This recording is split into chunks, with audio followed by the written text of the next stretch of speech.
Hi guys, in the spirit of October and all things Halloween, this video is going to be about monsters. But for real, we're going to talk about zodiac monsters in relationships. So what I mean by that is we're going to go over each of the signs and talk about struggles they might face in a relationship, kind of like their demons or different challenges that each of the signs can potentially face when in a romantic relationship. To be honest, this could actually apply to relationships that are friendships or familial relationships, anything that's more of an intimate relationship. I know some of you guys watch these videos in order, so we're going to start at the end of the zodiac today and start with Pisces and then go backwards towards Aries. I will put timestamps down below. So what exactly is a monster? A monster is, by definition, let's see it right here, an imaginary creature that is typically large, ugly, and frightening. But yeah, a creature that is frightening. You know, it's like the monster that hides below your bed, the thing that kind of lurks beneath the surface. So what are these qualities in each of our zodiac signs that can kind of lurk beneath the surface or threaten to cause damage or harm to our intimate relationships? So before we get into things, I just want to say that all these things I'm mentioning, it's not that they're gonna always come up in every relationship with all of these zodiac signs. I'm going to be covering all of the zodiac signs. These are just potential traits that could come up in a relationship that could be an issue, especially if it's not addressed, acknowledged, worked on, realized. It could become bad in a relationship. So these are just potential challenging traits that could, cause issues in a relationship. They will not come up in every relationship. It's not something that every sign is going to struggle with. So I just want to make that very clear. Also, you can look at your sun sign for this, your moon sign, your Venus. Those are kind of the ones that I would pay attention to for this video.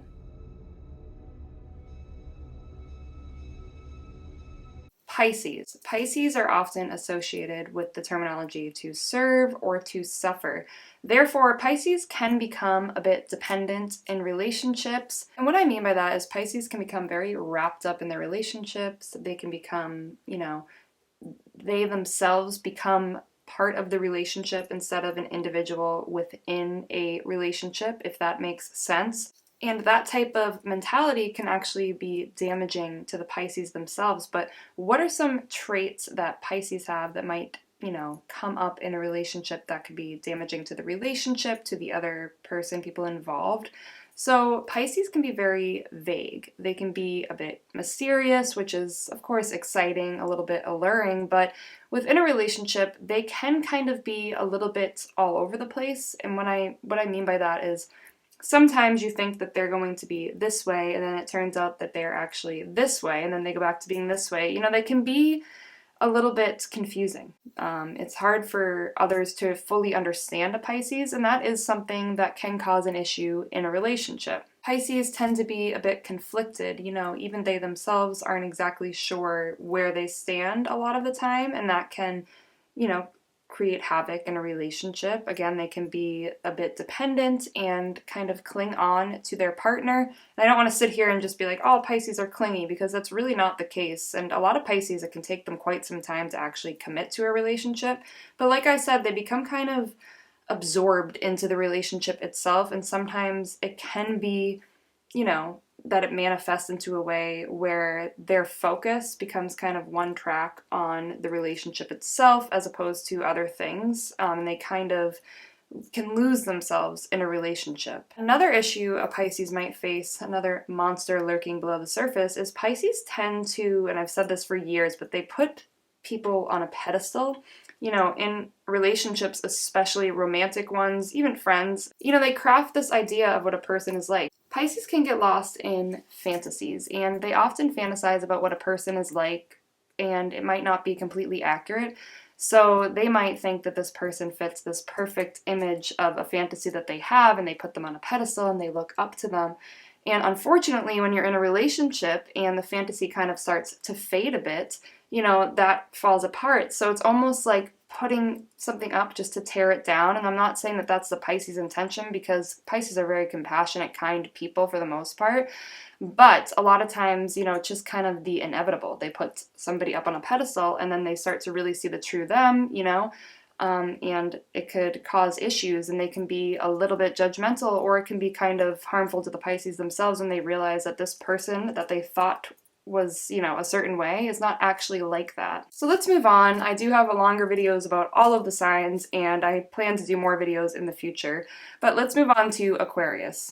So again, this is not every sign. I'm not trying to bash on any of the signs. I'm just talking about potential more challenging traits that you might face if you are dating or a friend with any of these signs. Obviously, we're all one of the signs, so we all have our challenges that we face.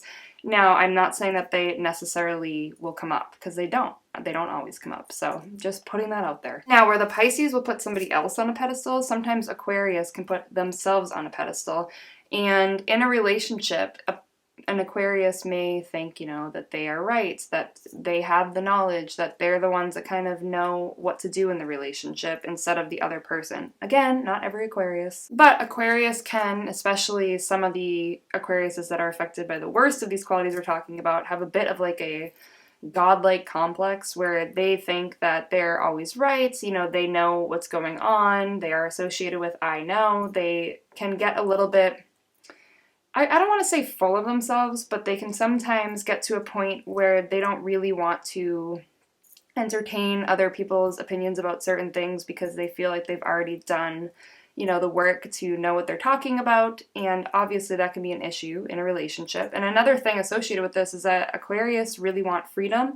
They're very independent people. Yes, they're very into like getting to know people, but they are independent at the end of the day. So in a relationship, that's obviously something that can create an issue because they do have a hard time like settling in, and they can pull away if the relationship becomes too intimate, which is typically what a relationship does, you know, head towards. Aquarius are also quite detached on an emotional level. They can be emotional people, but they do detach, and they don't really want to deal with things at an emotional level. It can be quite difficult for them to get to that point. It can take a lot of work. So in a relationship, especially depending on what sign they're with, you know, this can pose an issue because the Aquarius is going to want to, you know, kind of break away, detach. They want freedom. They feel like they know what is right. So a lot of times this can be something that can, you know, create issues that get worse over time in a relationship. Moving on to Capricorn. So Capricorn is a little bit similar to Aquarius, where they don't do well with the emotional stuff. They can be a bit cold.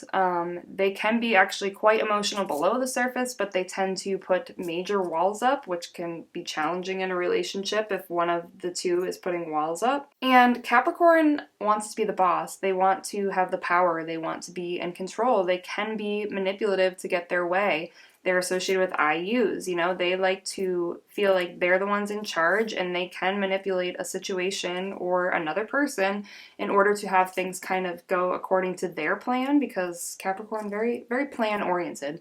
Even if they're not, you know, maybe it's not a plan they've set out in advance, like they like to kind of have an idea of where things are going, and if things start to veer off course, they will, you know, do what they can to kind of put the pieces back to where they wanted them originally. So they can be a little bit manipulative. They can be cold, aloof, you know, not really wanting to share their full selves with their partners. So obviously these are all issues that can crop up in a relationship with a Capricorn. Let's move on to Sagittarius. Sagittarius, I always say this, but they're the type where the grass is always greener elsewhere. Yes, they can be happy in their current situation, but they do kind of have this, like, you know, that fear of missing out. And they can be really excited about something and put all their time and energy into it, and then they get excited about something else, because the Sagittarius often has energy which wants to explore everything. It can be quite scattered, or it can jump from place to place. So that's an issue when it comes to relationships, because they can be very invested in a relationship, and then they kind of lose interest and they're off to the next. And, you know, even if they love a person, it's hard for them to keep their excitement and their energy in one place. You know, they jump around from thing to thing, and it's very hard for a Sagittarius to settle down. Another issue that could crop up, you know, be a bit of a monster in a relationship, is that Sagittarius are very blunt. You know, they tend to be very direct and honest, and they can say things that might hurt another person's feelings without even meaning to. But at the same time, Sagittarius don't typically like to take criticism. They don't really do particularly well if people are overly blunt with them. You know, they like when others are direct, but they don't want to they have a hard time hearing others' opinions at times. Sagittarius can be opinionated, and sometimes they have a hard time listening to other people's opinions. On to Scorpio. Scorpio is a water sign. It's ruled by Mars and Pluto, depending on how you want to look at things. But Scorpio is very possessive, and that's a monster that can really erupt in a relationship. They tend to have that jealousy. They want their person to be their person, and they don't really want to share. So on top of that, with all the emotions involved, they can be very emotional, and sometimes their reactions to things tend to be more from an emotional level than maybe like a practical one. Scorpios also really want to have the control, like a Capricorn we were talking about earlier, but they really do want control in the relationship. And again, not every Scorpio. I'm talking about if the more difficult traits are coming to the surface. So they can be a bit possessive, jealous, controlling. And Scorpios are vindictive. So they, if they're hurt, if they're wounded, they're not going to just forget about it. They kind of want to do something about it. So that's obviously an issue in a relationship, and all of these things can be a bit toxic. Next, we have Libra. Libras can be focused on themselves. They can be a little bit self-absorbed. They're also looking for the perfect partner. The perfect partner is everything to Libra. Love is very important to Libra, and they will want that relationship, but it can be very difficult for them to actually settle down into a relationship and take it seriously and just be about that person, because they're always kind of looking for, well, what if this is like a better situation for me? What if this person's really like the one? And as we know, Libras can be very indecisive. So they can be all romance and excitement and planning for the future one minute, and the next minute they're kind of like looking back on an ex, or they've met somebody new, So it's hard to know if they're truly settled down. And a lot of times Libras will kind of keep other options open if they're not 100% certain about a relationship, because like I said, they're indecisive, so it can be hard for them to make that firm decision. And that can be something difficult to deal with in a relationship. It can be hard for the other person to feel like they can really trust the Libra. And sometimes a Libra's partner might feel like they're always being picked apart a little bit. And I don't think Libras mean to be critical. I think it's just that they want to be sure that they're settling down with the right person, because relationships are very important to them. So sometimes their partners can kind of feel like, why am I not good enough? That type of mentality. So let's move on to Virgo. And we're just kind of talking about the critical thing with Libra, but it would actually come out more with a Virgo. And again, not every Virgo, but a lot of Virgos can be critical. They are very critical of themselves, but they can be critical of others because they're so detail-oriented that it's just their nature to kind of like notice little things that maybe other people don't notice. The other thing is that Virgos are very particular, and they will put in the research, the effort, the work to make sure that like whatever it is that they're doing is done the right way. So they can be judgmental of other people because they really do give things 100% if they're invested. And sometimes they can be judgmental of other people. They can also have a hard time listening to other people's perspectives because, like I said, they put in a lot of effort to get to the point that they're at, to have the knowledge that they have or whatever it is that they're interested in. So if they feel like they've already kind of like gone above and beyond, they've like dug deep, they've done, whatever it is to get the knowledge that they have, sometimes it can be very difficult for them to listen to another person's viewpoint or opinion, which of course would be tricky in a relationship. Another thing about Virgos is that they do have a bit of a hero complex. They kind of swoop in and they want to save the day. They're a serve sign, right? They're associated with that 6th house, and they want to help others, and that's all good and great, and they can get in relationships with people that kind of need them, but at a certain point that person won't need them in the same way anymore, most likely, and the Virgo can kind of like lose interest, or it can be they don't really know their position, they don't really know their place in the relationship anymore because they came in from that standpoint of wanting to help and assist and kind of take care of another person. So that can be a tricky thing to navigate in a relationship. Next, let's move on to Leo. So Leos are often associated with pride. Yes, they can be very loyal, but they're very prideful. They want to make sure that the perception that they want to be out there about themselves is what is the perception that other people are getting. So they can be very particular about their partner. Like, how do they look? What's their job? You know, how is their partner presentable? Because their partner is an extension of the Leo. They want to make sure that, you know, they're standing at the same level as they are or above. You know, they're very particular about who they surround themselves with. So sometimes they can be a little bit critical of their partner, or they can kind of expect a lot, and they, you know, if their partner disappoints them in any way, sometimes their partner doesn't even know they've done something to disappoint them. You know, the Leo can be a bit harsh, or they just have a lot of expectations that they are expecting their partner to meet, and when they don't, it can be a letdown for both parties involved. Leos also tend to be the jealous type. They can be a bit vindictive as well, so that's obviously two things that, you know, don't go well together in a relationship. Neither is good or great, so they can cause issues in a relationship. Let's move on to Cancer. Cancers are easily wounded, so they can be hurt by something that their partner doesn't even realize, and they also tend to perseverate, so they can hold on to something for a long time. If they've been wounded, it's something that they won't really let go of, and it can fester and grow and create all sorts of issues in a relationship.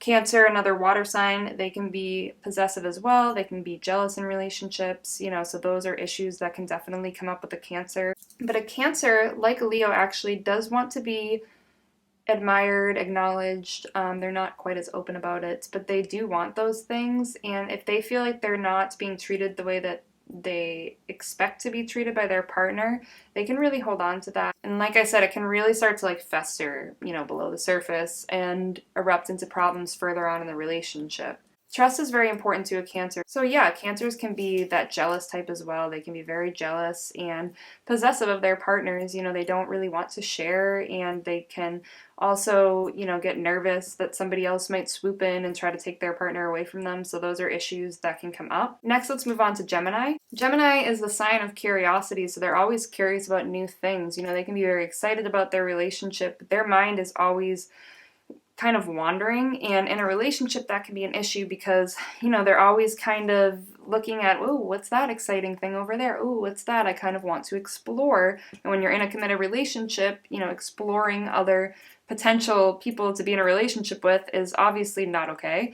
Geminis also, they can be the type to have the changing moods, or one second they're happy and excited, and the next second they're kind of, you know, irritable, and it can be kind of challenging to navigate as that person's partner. Their mindset can change. So again, they can be into something one, you know, month, and then they change their mind the next month. And when you're in a relationship with somebody like that, it can be hard to know where you stand. Geminis can also be a bit dishonest.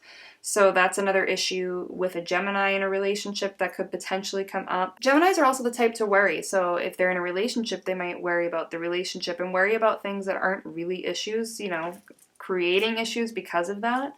But mostly, you know, Gemini, their mindset is frequently changing. They're bored easily, they're curious about other things, and it can be hard for them to settle down and hard for them to be, you know, committed to a relationship. Now let's move on to Taurus. As we all know, Taurus can be stubborn. They're a fixed sign, so change is not easy for them. They kind of get set in their ways, so even getting into a relationship can be challenging because, you know, they kind of want things to be their way, and it's hard for them to open up the door to another person's ways and kind of like adjust and adapt to that. And Taurus, you know, when they're right, and they don't want to like listen to somebody else's take on anything. So they can be very stubborn, and that can be a challenging trait that can grow and get worse within a relationship if it's not worked on. Taurus are also very possessive, like some of the other signs we've talked about. You know, they can be a little bit materialistic, and sometimes their partner, you know, can become that to them, one of their things, you know, one of their items. So that sounds terrible, but, you know, they don't want anybody else to have it. And they can be a bit controlling in relationships as well. So, you know, you have possessive, controlling, and then somebody that doesn't really want to change. And that can be something difficult if you're in a relationship with a Taurus. So finally, we get to Aries. Aries can be, you know, they're I am. So they can be a bit self-absorbed. And it can be hard if those traits do come out in a relationship because they're kind of about themselves first. They can be bossy in relationships. They kind of want things their way, and they can have a hard time, you know, having that not be the case. They're also bored very easily, and they're quite impulsive, so they can jump into, new things. They can get involved with somebody new easily. It can be hard for an Aries to settle down in a relationship and to compromise and be part of a pair as opposed to, worried only about their own needs. And they want to be in charge, like they want to be the boss. So, in certain pairings, that can be quite an issue, and it's something that can get worse over time, again, if it's not acknowledged or addressed. So those are all the signs and a brief look at some potential monsters that can come up in relationships. So, okay, I know this was kind of a little bit darker. I hope that none of you out there are dealing with any of these things that we just discussed in a relationship, especially some of the more toxic ones. If you are, please know that you don't have to deal with that. There is help for you out there, and I just wanted to put that out there. So, obviously I wish that everybody has happy relationships, but I know that's not always the case, and I kind of wanted to make this a video to address some of the more challenging things, from an astrological viewpoint. But a lot of these things that I'm talking about, especially at like a higher level, I do not wish on anybody, and I hope that if anybody is struggling with this within themselves or in their relationship with another person, I hope that you get help, and I hope that things can get better, and it's something that can be worked on or something that you can just break away from and hopefully not have in your life anymore. So that is this video, and thank you so much for watching. I will see you in my next video. Have a good day or night.